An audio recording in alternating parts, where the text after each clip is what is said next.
sahabat Pijar TV, selamat datang di Under Construction.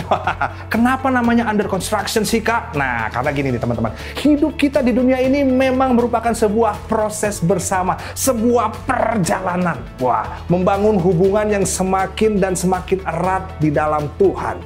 Nah, tahu nggak kalian, kalau program ini sengaja dibuat untuk teman-teman semua, menjadi wadah buat kamu untuk bercerita tentang bebanmu atau menanyakan pertanyaan-pertanyaan tentang hidup yang mungkin selama ini berputar-putar di benak kamu. So, bersama kakak-kakak yang keren-keren pastinya dan juga kece-kece semua, kamu bisa bebas bertanya, bebas bercerita. Caranya gimana, Kak? Caranya gampang banget. Langsung aja menghubungi, ini dia. Nomor yang tertera di layar kaca. Nah, kami sungguh berharap program ini bisa menjadi bekal buat teman-teman semua untuk membangun hubunganmu bersama dengan Tuhan yang kita cinta. Alright guys, langsung aja selamat menyaksikan. Hello, what's up? Selamat datang di Under Construction hari ini.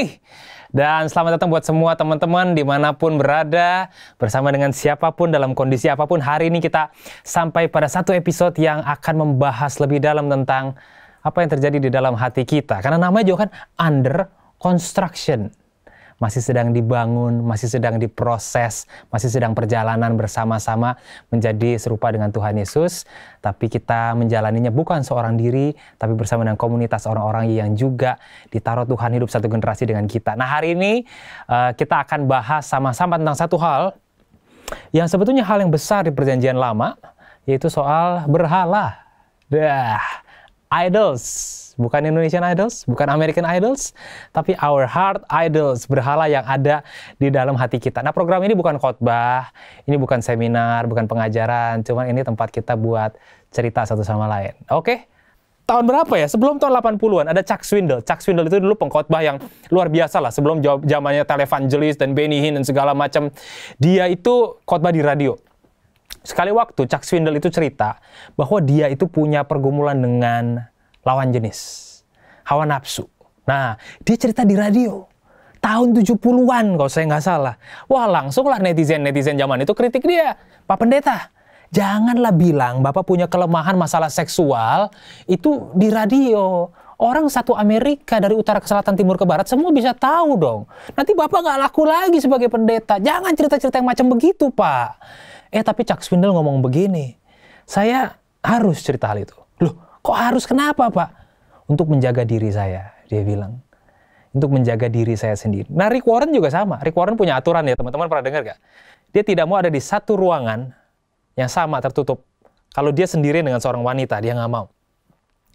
Naik lift pun, kalau di lift itu cuma ada wanita, dan dia nggak mau. Dia tunggu berikutnya. Konseling berdua dengan lawan jenis, Rick Warren tidak mau. Kenapa? Dia bilang, not because of I don't trust her, but I don't trust me. Dia bilang, saya nggak percaya sama diri saya sendiri. Nah, setiap orang punya berhalanya macam-macam. Dan hari ini kita mau lihat nih, sekalian ini cerita ya, saya mau bilang kan, kita cerita, ini bukan pengajaran, ini bukan program tentang khotbah, tapi di sini kita semua bisa saling sharing.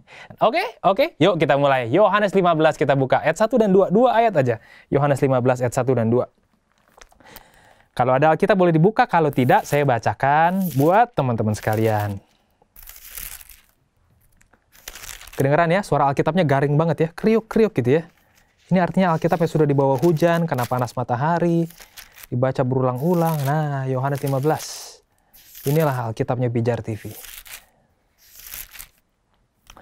Ayat 1 sampai 2. Kalau udah ketemu, saya bacain. Akulah pokok anggur yang benar, dan Bapakkulah pengusahanya, kata Tuhan Yesus. Setiap ranting padaku yang tidak berbuah, dipotongnya, dan setiap ranting yang berbuah, dibersihkannya, supaya ia lebih banyak berbuah. Itu dia Yohanes 15 ayat 1 sampai 2. Waktu Tuhan Yesus bilang, akulah pokok anggur, ini adalah serangkaian kata-kata akulah. Ini yang ketujuh yang Tuhan Yesus sampaikan. Dan dia mewakili, karena orang Israel adalah pohon anggurnya Allah gitu kan. Dan ketika Yesus bicara, akulah pokok anggur yang benar, dia sedang mewakili dirinya sebagai Israel yang baru, Israel yang benar. dan Bapakulah pengusahanya. Nah, ini ada kaitannya. Sejak perjanjian lama, Allah Bapa itu perkenalkan dirinya sebagai sang empunya. Yesaya 5 ayat 1-7, saya bacain ya. Aku hendak menyanyikan nyanyian tentang kekasihku. Nyanyian kekasihku tentang kebun anggurnya. Kekasihku itu mempunyai kebun anggur di lereng bukit yang subur. Dia mencangkulnya dan membuang batu-batunya, dan menanaminya dengan pokok anggur pilihan. Ia mendirikan sebuah menara jaga di tengah-tengahnya, dan menggali lubang tempat memeras anggur. Lalu dinantinya supaya kebun itu menghasilkan buah anggur yang baik. Tetapi yang dihasilkannya ialah buah anggur yang asam. Maka sekarang, hai penduduk Yerusalem dan orang Yehuda, adililah antara aku dan kebun anggurku itu. Apatah lagi yang harus diperbuat untuk kebun anggurku itu, yang belum kuperbuat kepadanya, kata Tuhan Allah. Aku menanti supaya dihasilkannya buah anggur yang baik. Mengapa yang dihasilkannya hanya buah anggur yang asam?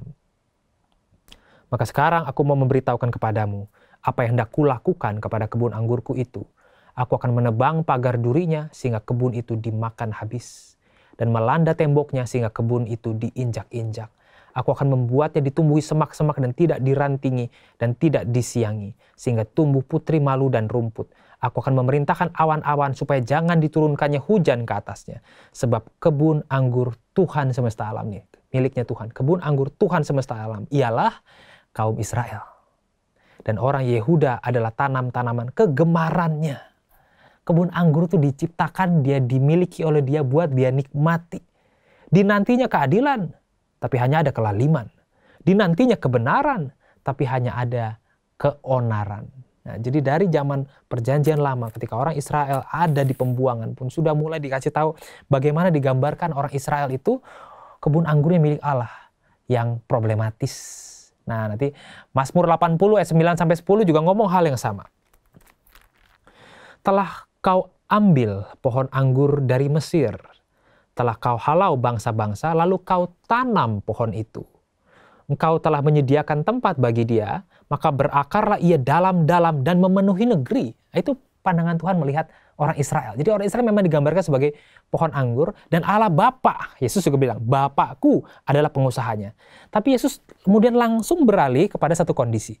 Setiap ranting padaku yang tidak berbuah, ada ranting yang nggak berbuah di situ. Nah, ini bukan bicara soal orang percaya, karena tidak semua orang yang follow Jesus adalah true believers of Jesus. Bahasa Kyle Idleman kan ada fans of Jesus sama ada followers of Jesus. Nah, setiap ranting yang nggak berbuah itu diapain? Dipotong, lalu dibuang ke dalam api dan dibakar. Ini penggambaran tentang final judgment. Setiap ranting, ada ranting nih, tapi nggak ada buahnya. Dipotong, dibakar. Matius 7:16. Dari buahnya lah kamu mengenal mereka. Dapatkah orang memetik buah anggur dari semak duri atau buah ara dari rumput duri? Tuhan mengajarkan selalu, mau tahu seperti apa dia, siapa identitasnya, bagaimana dia di dalam Tuhan, lihat buahnya. Nah, ini diajarkan di sini. Kalau dia tidak berbuah, dia bukan bagian dari orang pengikut Yesus sejati, pada akhirnya dia akan dibuang. Dipotong, dibuang ke dalam api, dan dibakar, final judgment. Nah, tapi ini yang menarik yang saya mau sampaikan. Barang siapa yang berbuah, buah itu gimana sih? Hal yang baik yang keluar dari hidup orang percaya. Untuk menunjukkan kebaikan Tuhan dan memajukan kerajaan Allah, itu buah yang baik. Kalau orang itu sudah berbuah, apa yang dilakukan? Dia akan dibersihkannya supaya lebih banyak berbuah. Menarik ya? Kalau nggak berbuah dipotong nih, oke, fine. Tapi kalau berbuah dibersihkan, tujuannya supaya lebih banyak berbuah. Nah, sekarang saya mau tanya teman-teman, dibersihin tuh diapain? Pohon yang nggak berbuah, yang berbuah dibersihkan. Dulu bayangan saya, dibersihkan tuh pakai ijuk. Ya, paling-paling pakai sapu lidi lah. Kita ambil sapu lidi gitu ya. Kita kepret-kepret tuh rantingnya supaya nggak ada daun kotor, daun kering, nggak ada cacing, segala dibersihin, bersih supaya lebih banyak berbuah. Tapi ternyata dibersihkan ini ya, bahasa Inggrisnya to prune, being prune, to cleanse, dibersihkan. Atau bahasa Yunani, katairo, itu ternyata maknanya dalam banget loh. Ngeri banget ternyata, dibersihkan tuh apa sih? Yang berbuah akan dibersihkan. Apa artinya? Yuk kita lihat satu-satu ya. 2 Korintus 10, ayat 4-5. Ini pakai kata yang sama, katairo. Karena senjata kami dalam perjuangan bukanlah senjata duniawi, melainkan senjata yang diperlengkapi dengan kuasa Allah yang sanggup untuk meruntuhkan benteng-benteng. Kami mematahkan setiap siasat orang dan merubuhkan setiap kubu yang dibangun oleh keangkuhan manusia untuk menentang pengenalan akan Allah. Kami menawan segala pikiran dan menaklukkannya kepada Kristus.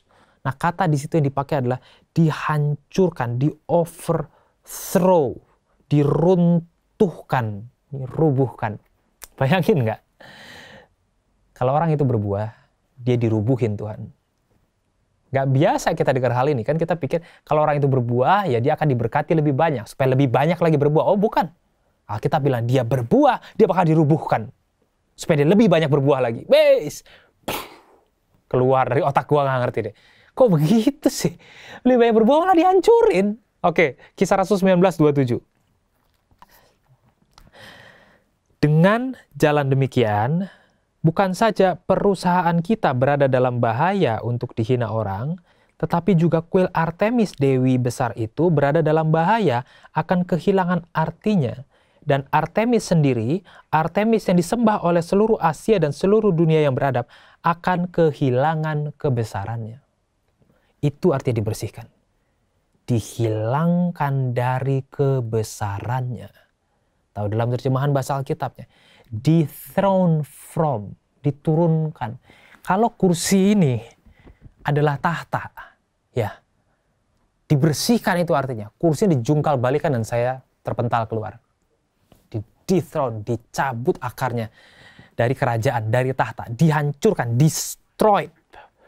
Jadi kalau kita baca ayat sekali lagi ya, barang siapa berbuah, dia akan dihancurkan supaya berbuah lebih banyak.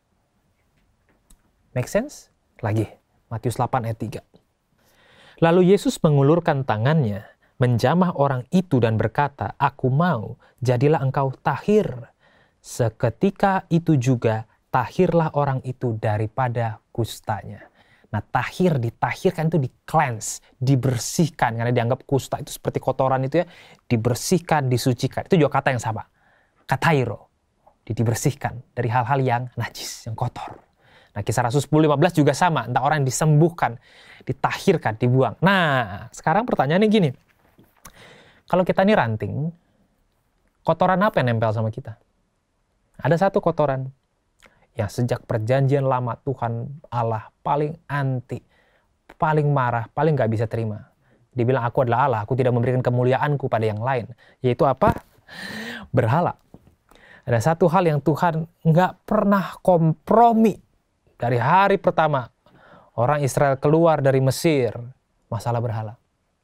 Pertanyaannya di hari modern ini, apa yang jadi berhala kita sih? Nah, ini yang bakal kita sharing hari ini ya teman-teman ya. Apa yang jadi berhala kita. Ada banyak buku yang bahas. Tim Keller bahas misalnya ada 8 atau 16 berhala. Tapi saya hari ini bahas ada 4 berhala. Jadi kalau dikelompokkan secara garis besar, setidaknya ada 4 berhala di hati manusia. Yang sadar nggak sadar, semua yang kita lakukan berakar dari 4 berhala itu. Yaitu power, approval, comfort, dan security.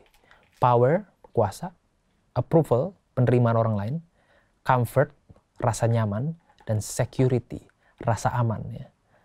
Bukannya memberhalakan satpam ya, tapi security, rasa aman di dalam diri kita. Kita yang mana kira-kira?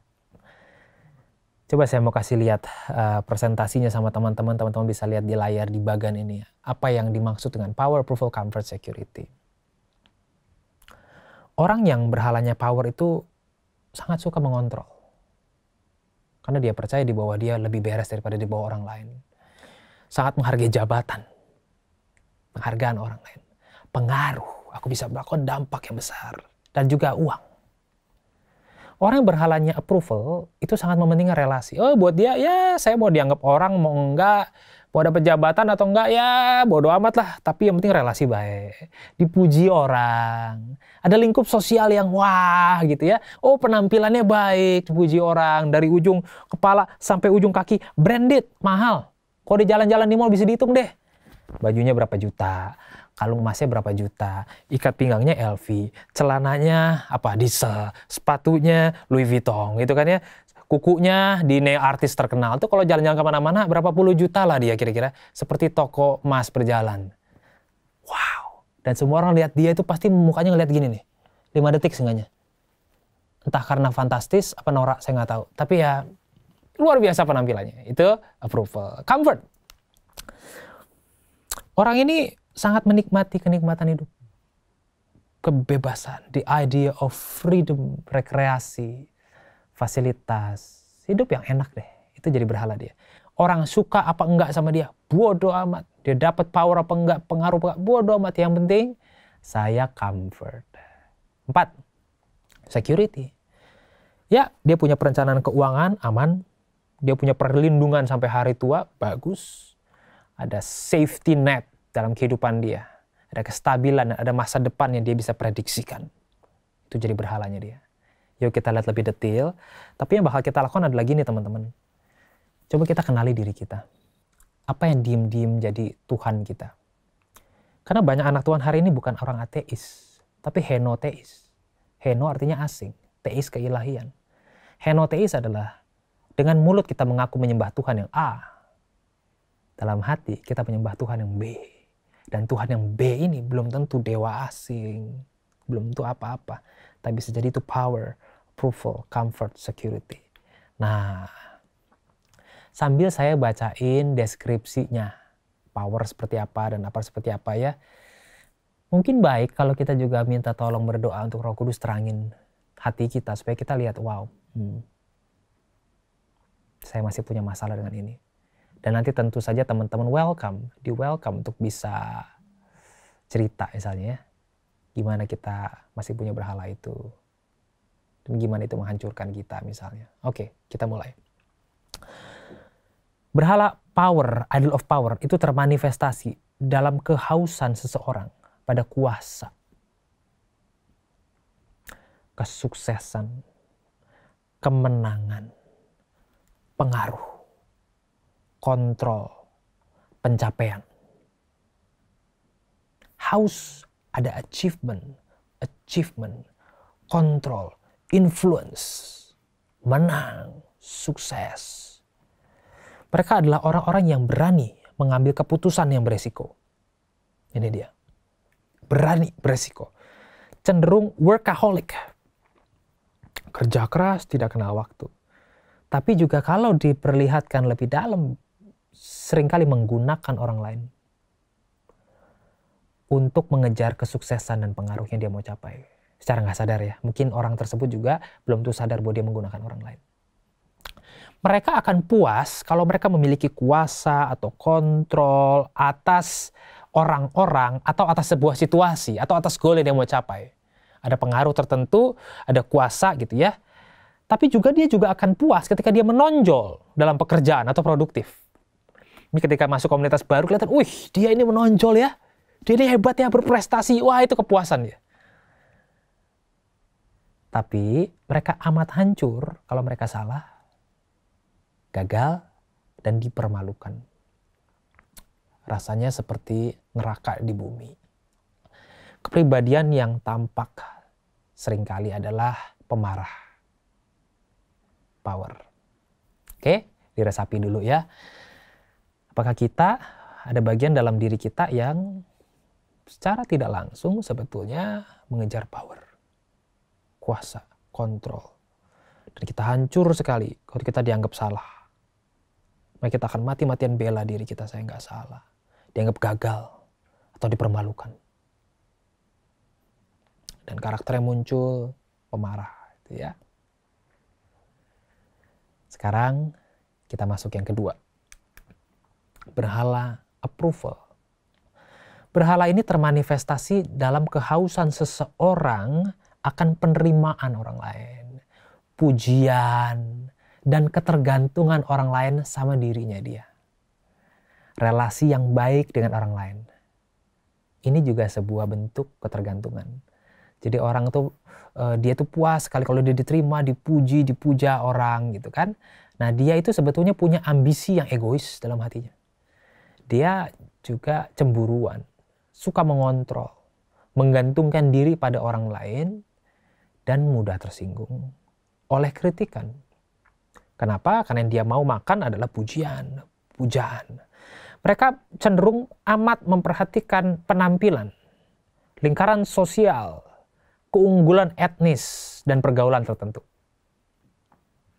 Mereka kalau puas itu ya, kalau mereka dikasihi, dihormati, didahulukan, dijadikan yang utama dalam hati orang lain. You are the best of the best of the besties of the best of the beauty and the beast. Ya, kamu temanku yang paling dekat deh pokoknya deh. Nggak ada yang lain. Wah, dia akan senang sekali. Dijadikan yang utama. Satu tempat itu dia figur yang spesial. Approve. Dia belum dikasih kuasa, bukan jabat, tapi dia disukai. Tapi dia itu hatinya hancur sekali kalau dia ditolak. Being rejected. Wow. Nggak dikasihi, nggak dipeduliin, nggak diutamain, nggak dapat perhatian, hancur. Jadi kalau dia baru masuk ke sebuah komunitas yang baru dan dilihat semua orang tidak ada yang peduli sama dia mesti mulai dari nol, nggak dianggap, aduh rasanya berat gitu pergumulannya. Ada orang kan ya slow aja, nyantai aja, tapi ada orang tertentu yang aduh ketika masuk nggak dianggap, mesti maaf ya bahasa saya kayak jadi kacung gitu ya. Aduh nggak suka, karena pengennya dipuji, dianggap orang, direspek orang. Kepribadian yang tampak adalah penakut dan mudah khawatir. Oh tentu hal ini nggak kelihatan dari luar, tapi dalam dirinya dia cenderung penakut dan juga mudah gampang khawatir. Karena mencari approval. Ini berhala yang kedua. Silahkan diresapi. Berhala yang ketiga.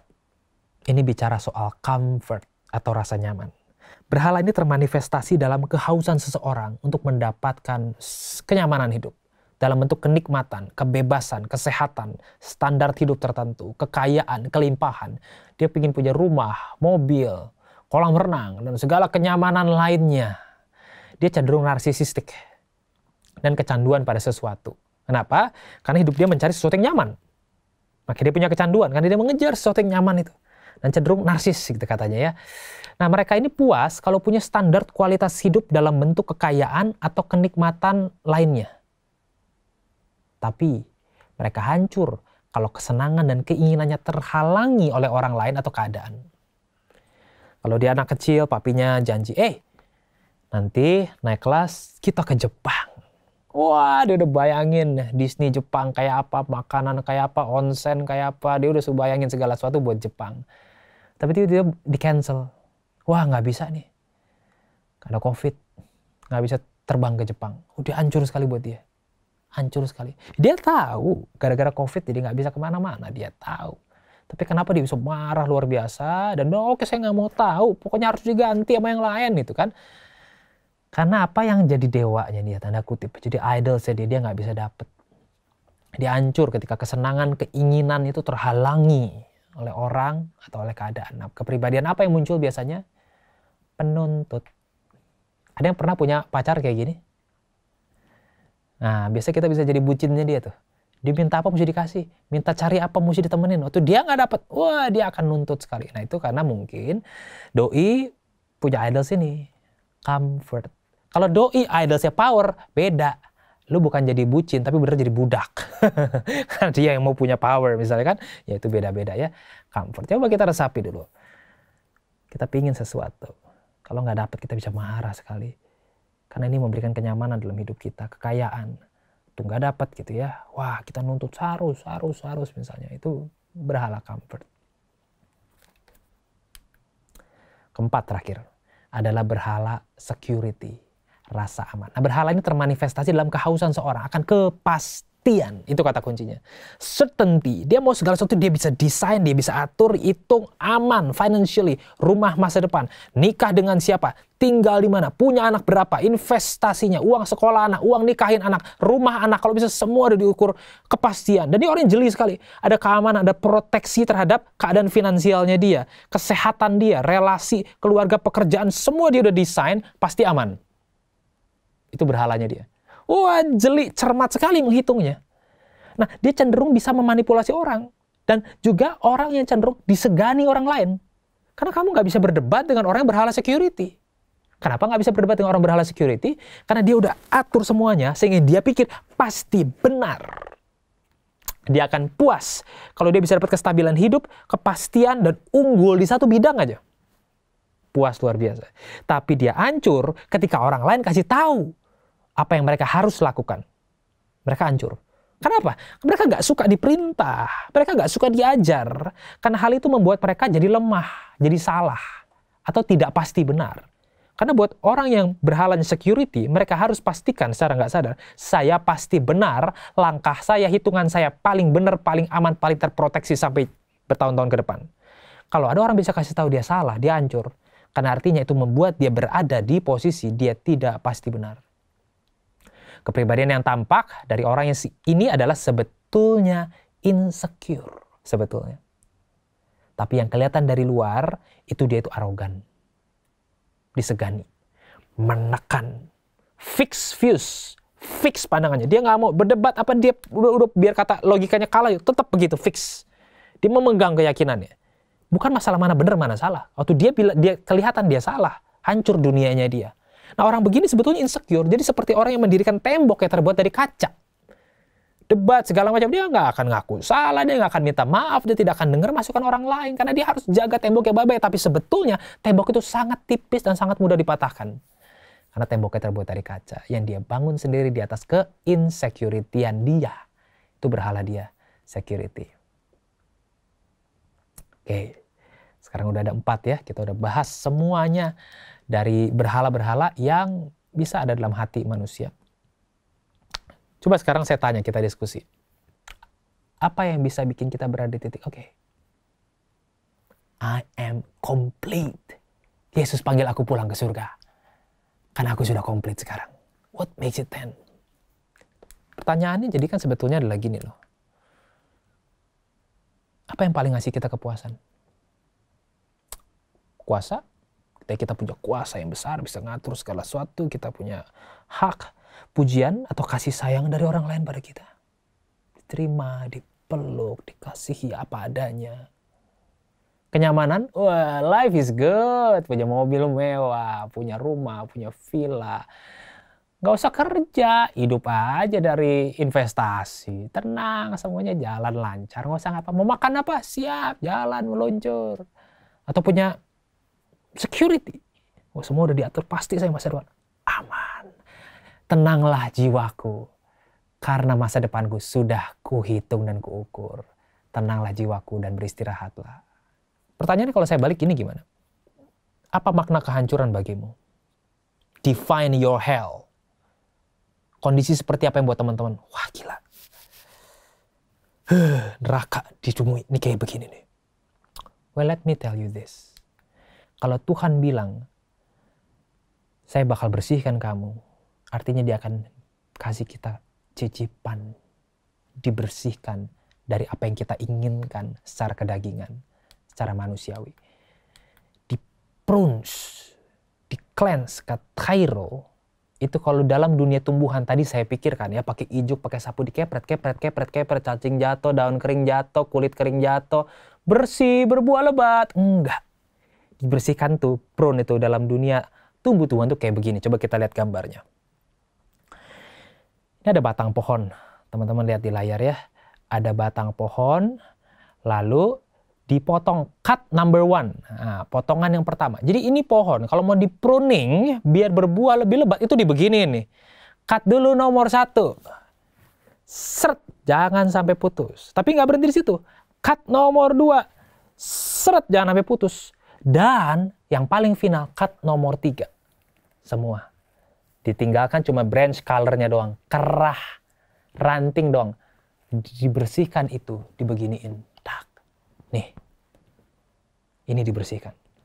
Gimana saya berkarya? Tangan saya cuma 1. Tadi pakai 2 tangan, saya berkarya macam-macam. Bikin ini, bikin itu. Tapi ketika dibersihkan, apa yang terjadi? Dipotong sampai buntung. Ini keadaannya. Ada gambar lebih jelas tuh, gambar pohonnya sekarang ada fotonya tuh. Lihat prosesnya di prune tuh seperti apa. Nah, itu dia. Potongan pertama yang di tengah, di bawah. Potongan kedua dipotong dari atas, tapi lihat yang sedang dipotong yang terjadi di gergaji. Itu potongan yang terakhir. Ini artinya dibersihkan. Lihat yang gambar yang kelima. Hasil di prune itu seperti apa? buntung, crippled. Apa rasanya? Ada ranting yang tadi berbuah, dipotong habis seperti nomor 5. Katanya orang yang pernah kehilangan anggota badannya, dia masih merasa kayak orang bekas perang di Afghanistan. Dia kena bom, lalu tangannya putus sebelah. Dia masih ngerasa tangannya seperti masih ada, padahal udah nggak ada. Dan itu menyebabkan depresi yang berat. Karena apa yang tadinya ada, apa yang tadinya penting, apa yang tadinya berbuah, dipotong habis. Dan firman Tuhan berkata, barang siapa berbuah lebat, dia akan dibersihkan, dibuntungkan. Yang gak berbuah sih udah dipotong, dibuang ke api.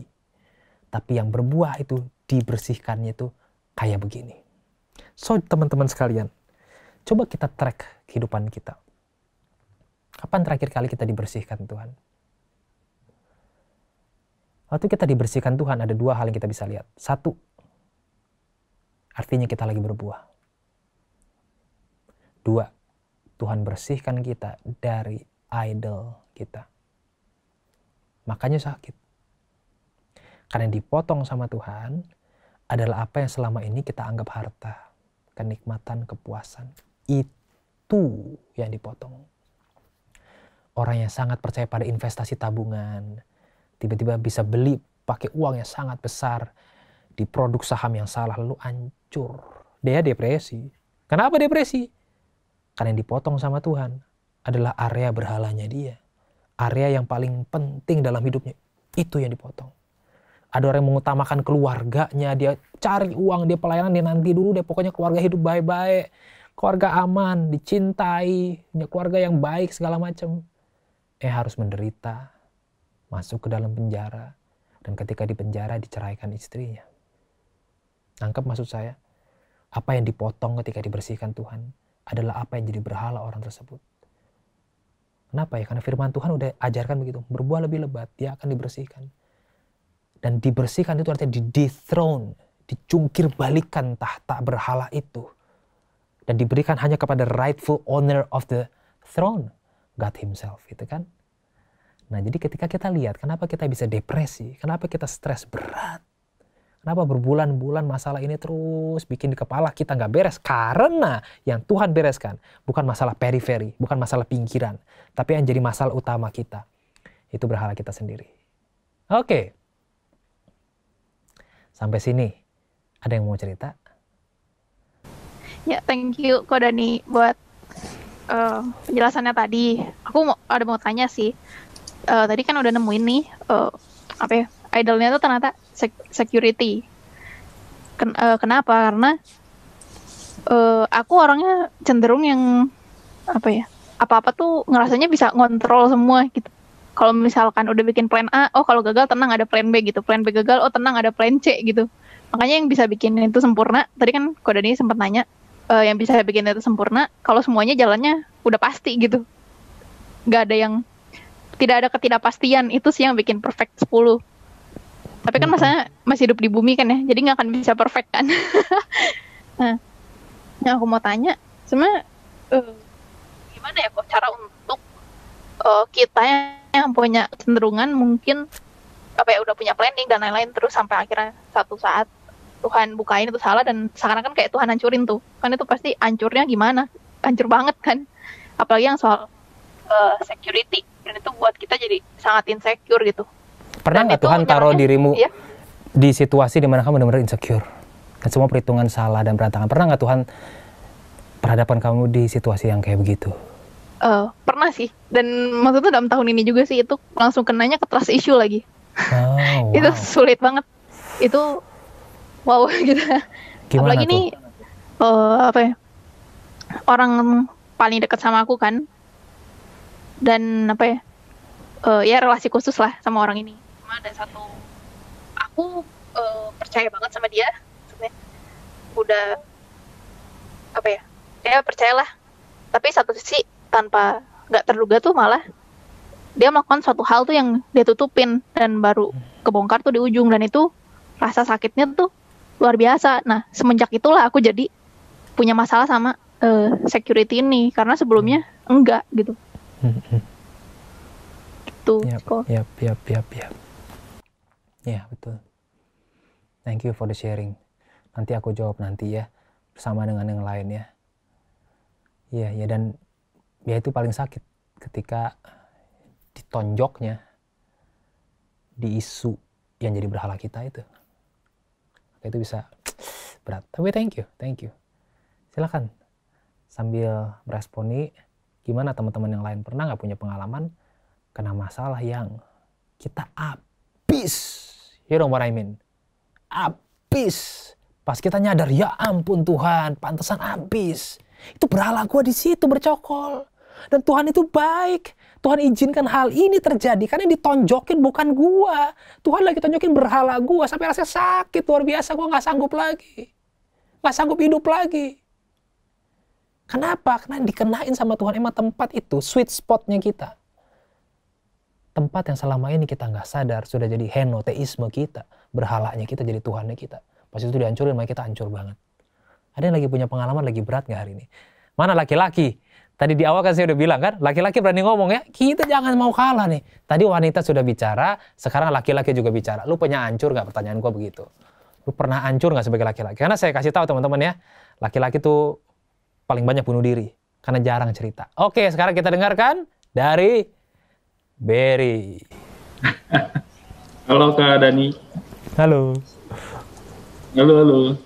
Iya, jadi mau sharing dikit aja sih Kak, mengenai mungkin entah itu berhala, entah itu menjadi tanggung jawab. Sebenarnya agak bingung juga sih Kak, membedakan masalah ini seperti apa. Jadi berhala dan tanggung jawab itu, misalnya ya Kak ya, misalnya mengenai masalah materi lah Kak, mengenai masalah materi yang dimana kita sebagai laki khususnya bertanggung jawab untuk keluarga kita gitu Kak. Nah sedangkan respon yang kita ambil adalah pastikan bekerja untuk mencari nafkah. Nah itu mungkin bisa dikatakan jadi berhala atau gimana sih Kak? Thank you.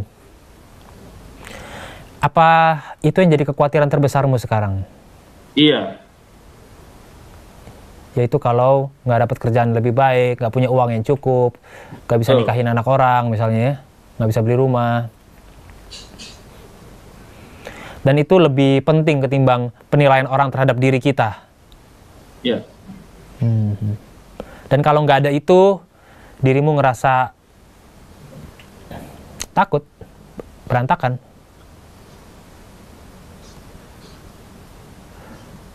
Ya. Jadi kalau itu ada, tenang kita, betul nggak? Betul. Ya. Thank you. Pernah nggak ngalamin itu diambil? Dan lu nggak tenang sama sekali? Semua keluar dari jalur rencana lu. Financially. Pasti pernah. Iya, pernah. Yang paling gawat, yang paling hancur waktu gimana? Ya, mungkin dalam masa pandemi ini sih Kak. Jadi pastikan semua goyang Kak. Jadi keuangan, pekerjaan, goyang. Nah, betul. Jadi ya itu pergumulan sih Kak sebenarnya Kak. Entah itu mungkin dari pekerjaan nanti bagaimana, masalah ekonomi yang seharusnya cicilan yang mungkin sebelum pandemi kita angsurannya baik, bagus. Nah mungkin setelah pandemi jadi berantakan, nah itu kan jadi beban semuanya Kak. Gitu loh. Thank you. Bener. Ngeri nih pandemi ini. Banyak perusahaan-perusahaan besar juga tutup dan semua orang jadi khawatir. Oke. Thank you. I love you bro. Ya, mantep banget jawaban manhood. Yes. Nah sekarang siapa lagi yang mau sampein? When was your darkest time? Apa pukulan yang paling kuat? Ya, kadang ini ada yang bertanya, Evita. Apa salah kita apa salah kita dalam konteks seorang Kristen mengidolakan seorang idola sebagai role model kita, tapi orang tersebut bukan dari sesama Kristen. Kita bisa terinspirasi dari hidup banyak orang, terutama ketika orang-orang itu punya hal yang kita butuhkan dan kita inginkan untuk punya. Pertanyaannya, di mana Yesus di dalam gambaran itu? Apakah dia lebih menginspirasi kita daripada hidup Yesus? Enggak. Apakah kehilangan dia lebih menyakitkan daripada kehilangan Yesus? Ketika kehilangan dia lebih menyakitkan daripada kita kehilangan Yesus, kita mesti bertanya, siapa yang duduk di atas tahtaku? Dia atau Yesusku? Misalnya begitu ya, salah satu gambarannya ya. Karena banyak orang bisa sedih sekali kalau si A meninggal, si B dipanggil Tuhan, tapi Yesus meninggal dia biasa aja. Di zaman Yesus hidup zaman dulu misalnya. Wah, waktu si nabi ini, imam besar itu jatuh dan segala macam, dia bisa sedih. Tapi waktu Yesus disalib dia biasa aja. Nggak kehilangan figurnya misalnya kan ya. Nah sekali lagi, berhala adalah sesuatu yang baik, yang terelevasi menjadi sesuatu yang ilahi. Berhala dimulai dari keinginan kita untuk mendapatkan hal yang sebetulnya baik. Tapi dia naik terlalu tinggi ke tempat di mana harusnya cuma Allah yang boleh duduk di situ. Segala hal.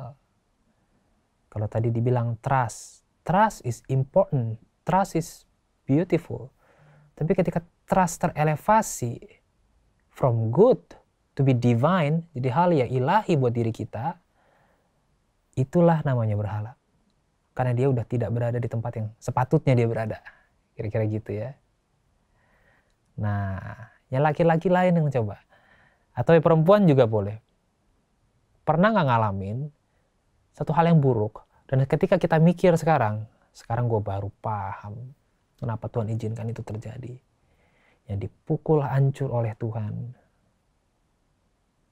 berhalaku. Dan ketika berhalaku yang dipukul hancur oleh Tuhan, artinya apa? Artinya gue berbuah.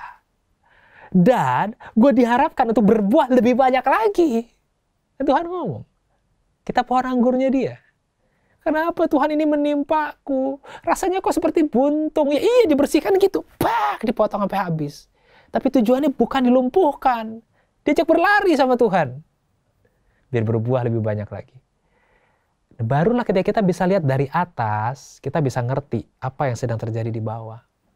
Karena waktu melaluinya penuh dengan air mata, air darah, dan air liur.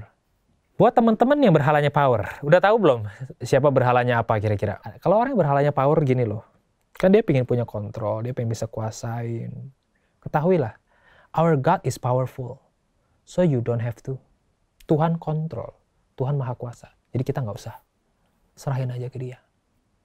Dia punya panggilan, dia yang punya proyek. Biarkan aja dia yang repot, bahasa pasarnya ya. Maksudnya adalah, dia in control. Dan dia powerful. Tenang. 2. Teman-teman yang punya berhala approval. Pengen diterima orang. Pengen dipuja. Mungkin karena dari kecil, orang tua kita nggak pernah puji kita. Mami, aku ranking 1. Oh. Aku juara lomba lari. Oh. Aku masuk perguruan tinggi negeri. Oh. Ada nggak mamanya kayak gitu? Ada. Mamanya Gru dalam film Despicable Me. Mami, saya bisa menciptakan prototipe roket. Gitu kan, mamanya kan sampai besar. Kan dia jadi orang yang ingin membuktikan diri. Karena dia kagak pernah diakui orang. Gak pernah jadi sahabat yang bilang, aduh gue sayang banget sama lu, gue gak bisa hidup sama lu. Tanpa lu, bukan gak sama lu, mah beda ya. Nah, message-nya adalah Injil yang disampaikan, yang spesifik buat mereka yang punya pergumulan approval adalah God loves you. Titik. Wah.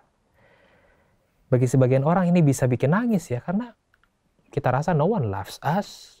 I'm rejected, I'm unwanted. Ya kayak anak yang mau digugurin selama kandungan kan. Dia rindu belas kasihan. Seperti seorang gadis yang orang tuanya bercerai kan. Dia tahu bapaknya nggak nganggep dia. Dia cari cinta dimanapun, dia cari cinta. Ya, the gospel says, God loves you. You're beautiful. You are greatly beloved. Yesaya 40:41. Buat orang-orang yang punya berhala dengan comfort. pengen punya kenyamanan hidup, pengen punya standar hidup yang enak. Injil Tuhan mengatakan, God is gracious. Tuhan, aku pengen hidup yang enak, aku pengen segala sesuatu. Aduh, nggak usah dikejar. Tuhan tuh murah hati, berlimpah dengan kasih karunia. Bunganya didandanin kayak Salomo. Burung aja yang seduit 2 ekor nggak akan jatuh ke dunia, ke bumi, tanpa di luar sepengetahuan Allah Bapa. Bahkan rambutmu pun nggak akan jatuh di luar sepengetahuan Dia. Tuhan is gracious. Tuhan itu maha penyayang, penuh dengan anugerah. Chen bahasa Ibraninya, favor artinya beranugerah buat kita. Jadi jangan takut ya, Tuhan memenuhi kita. Terakhir, orang yang punya berhala security, rasa nggak secure? Percaya, you are not dependable and it is okay. Because God is dependable and never changing. Kita pikir kita pingin jadi yang aman dan bisa diandalkan semua planning kita ke depan. Karena kita bilang nggak ada lagi yang bisa jamin keamanan masa depanku kalau bukan aku desain baik-baik. Well, the fact is, God is dependable. Dia yang bisa dipegang dan dia tidak pernah berubah. Nah, di sini kita memberikan tahta ke tempat kepribadi yang benar. Yaitu Tuhan sendiri yang duduk. Dan kalau teman-teman lagi hadapin hal berat saat ini, I don't know. Ditambah lagi COVID pula. Masalah keuangan pula. Semua yang numpuk. Coba perhatikan. Jangan-jangan Tuhan sedang membersihkan kita. Kalau Tuhan bersihkan kita artinya ya kita udah berbuah. Dan Dia mau kita berbuah lebih banyak lagi. Dan perhatikan apa yang lagi Dia bersihkan. Coba perhatikan, pikirkan baik-baik. Apa yang lagi Dia bersihkan. Jangan-jangan itu idolsnya kita. Makanya Dia bersihin. Dan makanya kenapa it hurts so much. Karena itu titik di mana berhala kita ada. Oke, ini pembicaraan emang agak sensitif ya teman-teman. Dan saya juga ngerti kalau teman-teman lebih nyaman untuk diem, untuk nggak cerita. Karena ini bukan hal yang enak. Apalagi kalau kita lagi ada di tengah-tengah masalah itu. Kita lagi dibersihin. Nggak enak. Tapi kalau ada di antara teman-teman yang merasa hari ini digerakin oleh Roh Kudus untuk share. Tujuannya buat apa? Untuk pemulihan dirimu, tapi juga untuk jadi berkat buat semua orang yang dengerin. Saya akan sangat senang mendengarkan kesaksian hidup, mendengarkan karya Tuhan dalam hidupmu. Siapa yang mau coba share? Gimana rasanya dibersihin? Aku mau cerita sedikit, Kak. Wow, sharing siap. sedikit. Ya. Jadi idolku yang aku sadarin ya, maksudnya setelah aku ngelewatin itu, dulu aku sempat di posisi kenyamanan tuh jadi berhala aku sendiri gitu. Jadi aku nyamannya di sini lebih nyaman ke sebuah situasi gitu, situasi A. Nah kalau misalnya aku nggak dapet situasi itu bisa bikin aku gimana caranya aku nggak dapetin itu, entah itu aku ngelakuin A, ngelakuin B, sampai aku ngelakuin hal yang toksik parah gitu Kak. Ya gitulah. Nah akibatnya banyak banget, itu merembet kemana-mana sampai produktivitasku turun, terus kesehatanku nggak stabil, sampai pernah berhari-hari nggak bisa tidur ya karena itu. Nah terus sempet kan aku ya bergumul sendiri, terus apa namanya, aku tanya sama Tuhan, ini kenapa aku ngalamin ini, sebenarnya kenapa, sampai aku ada di titik, oh salah, selama ini aku ngelakuin itu semua ya aku usaha sendiri, aku nggak ngandelin Tuhan, aku nggak ngandelin, maksudnya aku nggak berharap penuh sama Tuhan, aku nggak berserah diri sama Tuhan. Nah, setelah aku sadar itu, ya memang sebelum sadar itu kan emang rasanya nggak enak banget, rasanya sakit banget, kenapa harus ngalamin segala macam itu. Nah cuman kalau setelah sadar itu semua, oh Tuhan, aku makasih, aku bersyukur udah pernah di posisi itu, sampai aku sadar ini kenapa gitu. Wow, thank you Yos, sampai akhirnya bisa ketemu jawabannya ya. Iya. Gue punya berhala approval, haus akan kasih sayang, pujian, pengakuan dari orang lain, karena dalam hati yang paling dalam, gue itu tidak percaya bahwa Tuhan sayang sama gue. Gue percaya Tuhan sayang pada manusia, umat manusia semuanya. Gue percaya Tuhan sayang sama teman gue si A, si B. Tapi gue rasa Tuhan gak mungkin sayang gue. Kenapa? I'm a terrible person. Gue orang yang busuk. Gue orang yang penuh banyak boroknya. Dan gue gak berhenti berbuat keborokan. Dan gue percaya gue gak mungkin dikasihi Tuhan. Oke, kalau gue gak mungkin dikasihi Tuhan, apa yang bisa gue lakukan? Ya gue berharap pada pujian dari orang lain. Gak mungkin Tuhan ngomong, Denny, I love you. You've done great. Wah, gue gak rasa. Gak mungkin lah Tuhan kayak gitu. Dan gue punya berhala power. Pengen bisa mastiin, pengen bisa berprestasi, pengen bisa punya pencapaian, dan ya kepastian juga segala macam. Dan apa yang terjadi, itu dua yang dihancurin. Pinginnya di-praise, dipuji, malah dihina. Pinginnya diterima, being approved, malah di-reject habis-habisan. Pengennya bisa punya prestasi, bisa punya perencanaan yang bagus soal hidup dan lain-lain. Ditunggal balikan. Cia, bahasa Alkitab tunggal balikan. Diobok-obok, maksudnya. Hancur gitu loh. Waktu semuanya berat, perenungan ini yang tadi aku share yang muncul. Aku tahu. Kenapa ini terjadi? Ini berhala gue. Tuhan gak suka. Tuhan gak pernah kompromi soal berhalanya. Di satu sisi. Sisi yang lain, Tuhan membersihkan gue. Dia mau gue berbuah lebih lebat. Gue mau kenal Tuhan seperti lebih daripada sebelumnya. Kan gue bilang tadi, aduh Tuhan sayang gue, kayak enggak lah. Enggak, Tuhan sayang gue. Meskipun semua manusia membenci gue. Meskipun semua rencana gue gagal, Tuhan itu powerful. Karena gue gak hidup dari rencana manusia, gak rencana orang, gak. Gue hidup dari rencananya Tuhan. So teman-teman sekalian, thank you for sharing. Thank you buat pertemuan kita. Dan kalau teman-teman mau cerita lebih lanjut, teman-teman bisa share, bisa chat, bisa ngobrol-ngobrol sama tim Respons Pijar TV ya.